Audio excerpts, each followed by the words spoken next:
Greetings and welcome back. Happy Friday. This week, it started on the helmets for our Viking costumes for DragonCon this year. We'll be wearing them to the pulse raid and in marching in the parade. Wife and I discussed it originally. We weren't planning on doing helmets, and then we decided that we would after all. They don't get a lot of airtime on the TV show Vikings, but the reality is that as many of the historical things that I've been able to find is that most of them probably wore them. So I'm going to reproduce one out of aluminum. We'll see how it goes. Hopefully it'll end up being lightweight and reasonably comfortable and not big our skull.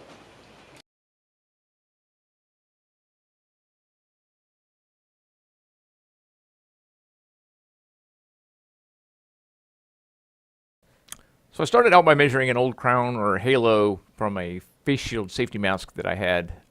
Going to get the rough measurements, and then found a sheet of 14 gauge, measured it to make sure that I had enough length, and then cut off an 1.5 inch strip. That's going to form the brow, the piece that goes around from front to back. A 14 gauge aluminum is pretty much the outer limits of what that 3-in-1 will cut, but once I had it cut, I used the slip rolls to roll it into a nice clean ring, and then measured the crown from front to back. Again, just kind of a rough measurement. That wasn't exact because the band is going to be round versus the ruler tape measure being flat, but then cut another 1.5 inch strip that was a little on the generous side, and I'll have to trim a little bit off of this, and then did the same thing, rolled it with the 3-in-1.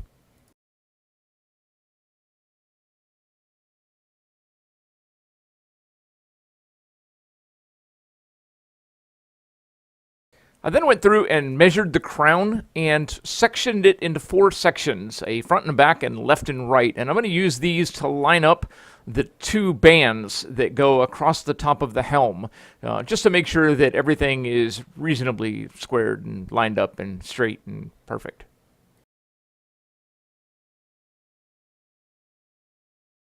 I had everything marked and measured. I marked where the first band was going to go in front and how long I was going to need to cut it.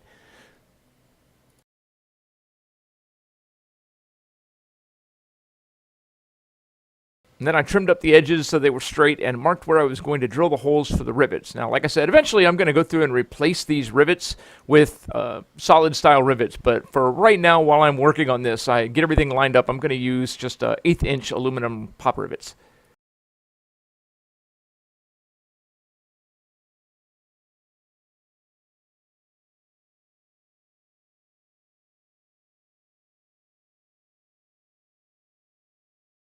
Once I had the first 2 pieces riveted together, I measured one more time and then cut another 1.5 inch strip for the final band on the top of the helm. Then rolled it with the 3-in-1 between the slip rollers again to get a curve.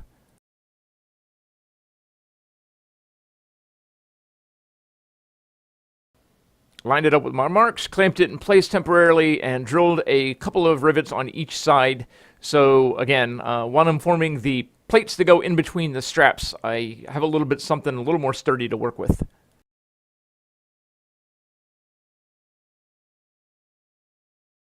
I then measured and marked the top of the dome on both straps just to make sure that everything was centered, so that it was left and right, and then traced out with a piece of cardboard from a kitty food container to get the sections that I was going to need to cut out of the aluminum.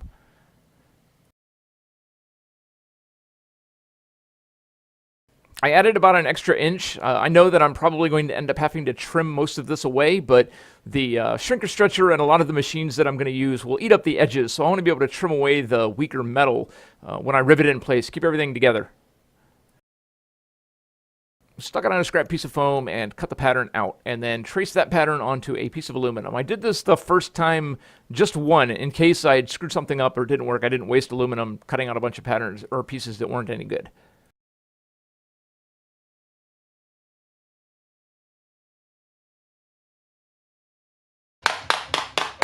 Now, to form these, I started out with the shrinking stump and my wooden T-ball bat. Particularly with 18 gauge aluminum, I find that the wooden bat is a little less abusive to the metal, not as easy to tear or damage, and it still forms pretty easily.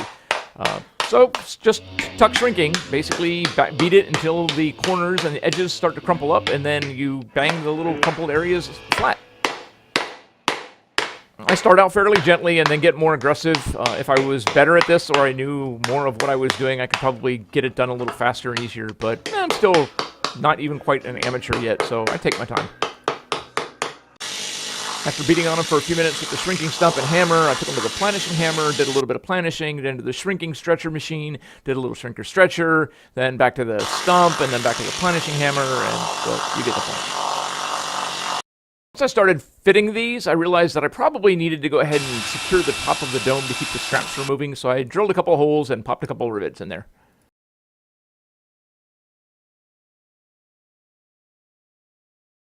From there, it was just an exercise in patience and practice.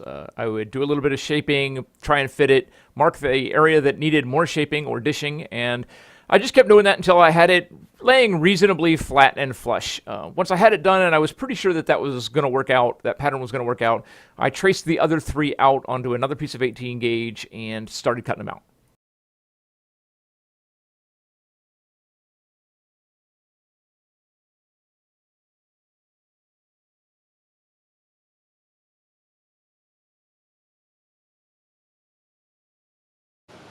Okay, so I'm going to give my hands a rest for a minute from cutting this stuff and explain why I chose the materials I chose. I used 14 gauge for the bands. It's fairly thick, fairly easy to form. My 3-in-1 tool will cut it easily, but it's durable enough that I can shape it and it'll hold that shape as long as I'm not overly aggressive with trying to distort it.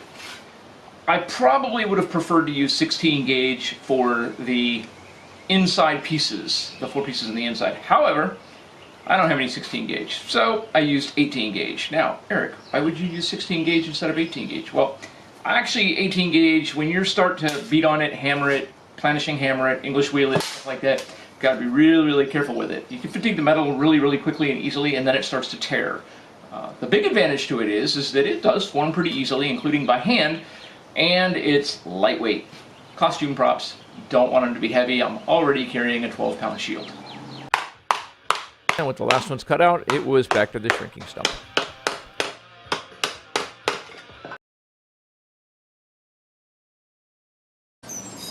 Planishing hammers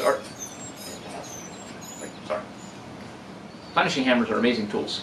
Not only are they good for smoothing out the hammer marks, English wheel will do that as well, but they're also really, really good for actually stretching the metal and moving things around.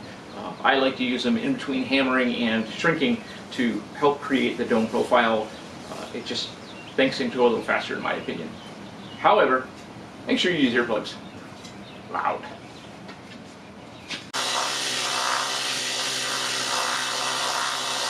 Two down, 2 to go.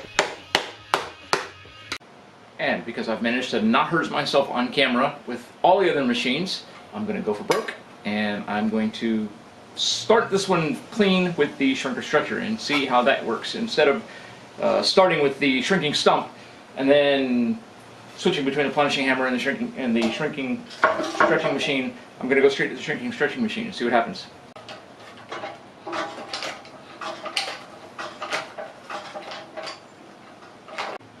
Okay, so this machine has 4 separate jaws that have little serrations on them. And when you press the pedal down, the jaws squeeze, and depending on what jaw, die, tool, whatever, depending on what you have in there, they will either squeeze together and push together like this, so they grasp the metal and then smush it together, or they will grasp the metal and pull it apart. This particular machine is an Eastwood machine. I have the stretching dies for it, but I've never actually used them. I always use them for shrinking.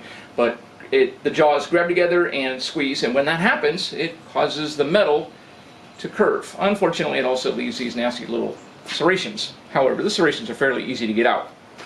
And in my opinion, this makes the job of dishing significantly easier and faster. Like I mentioned, I don't normally start with the shrinker stretcher.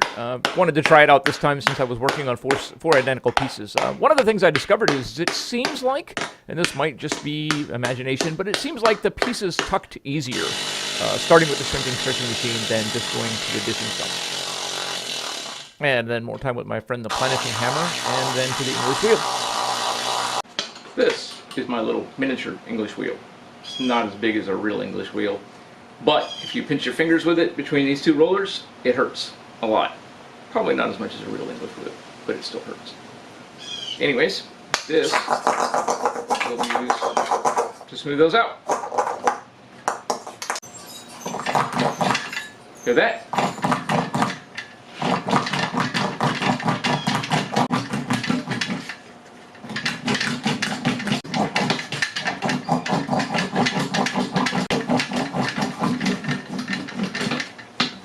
So I've got the crown temporarily riveted together, and all 4 of the dome plates pieces roughly hammered out.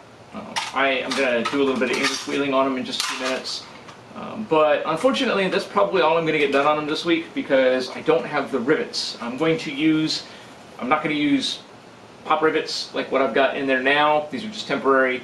I am going to order some aluminum solid style, or aircraft style, I think they're called, rivets that you beat in with a hammer, because it would look more traditional.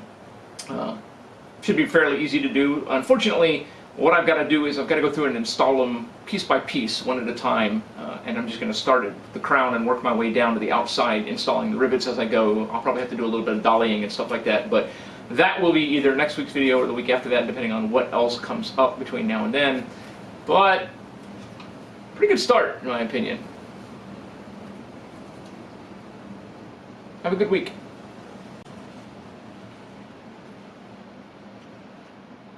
This, like that, and on. I want to take a moment while I'm cleaning up to mention that when you're drilling these things, it's really, really important that you drill whatever it is that you're drilling on top of your headband so that the metal shards go into the cloth headband. So when you put it on, you jam all that stuff into your skull. It's always fun. You should do that.